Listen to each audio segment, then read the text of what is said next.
विचारायचं हो जाऊन. समजा मी नाही, माझ्या पत्नीला काय प्रश्न विचारायचा आणि त्या नवरा म्हणणाऱ्यांच्या आठवणी त्यांच्या पुढे काढायच्या, त्यांच्या डोळ्यातले अश्रू बघत बसायचं.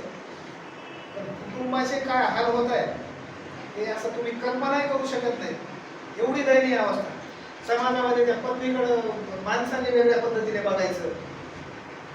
आपल्या घरातल्या माणसाने तुझ्यामुळेच आमचा माणूस गेला म्हणून हिनवायचं.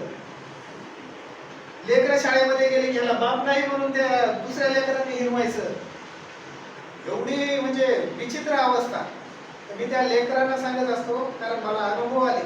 15 एकर शेत जमीन आहे, एकच ना 1 लाख रुपयेच लोन आहे, परंतु ते 1 लाख रुपये कसे फेडायचे म्हणून त्या बाप मानणाऱ्यांनी फाशी घेऊन मरायचं किंवा आत्महत्या करायची.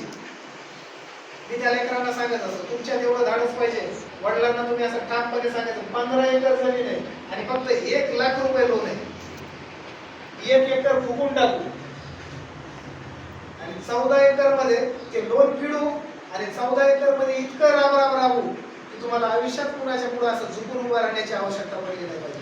हे प्लॅनिंग नाही पाहिजे का? कुटुंबाकडे नाही पाहिजे का? त्या शिकणाऱ्या लेकरांकडे नाही पाहिजे का? जर हे आपल्याला कळत असेल तर मला वाटत नाही बघा आपलं शिक्षण महत्वाचं आहे किंवा आपण शिकलो म्हणून. आणि हेच या महामानवाने आपल्याला शिकवलं. आणि मला वाटतं तुमच्या ज्या उणीवा आहेत ना, तुम्ही तुमच्यासारखं तुमचे लेकरं समजू नका. त्या लेकरांमध्ये काय दडलेलं असेल आणि कधी कोणत्या त्यांचा प्लॅटफॉर्म चेंज होईल आणि कधी किती मोठ्या उंचीवर जातील त्याचा अंदाज बांधू नका. त्यांच्या ज्या इच्छा अपेक्षा आहेत आपल्या पद्धतीने जशा पद्धतीने त्यांना कौल देता येईल.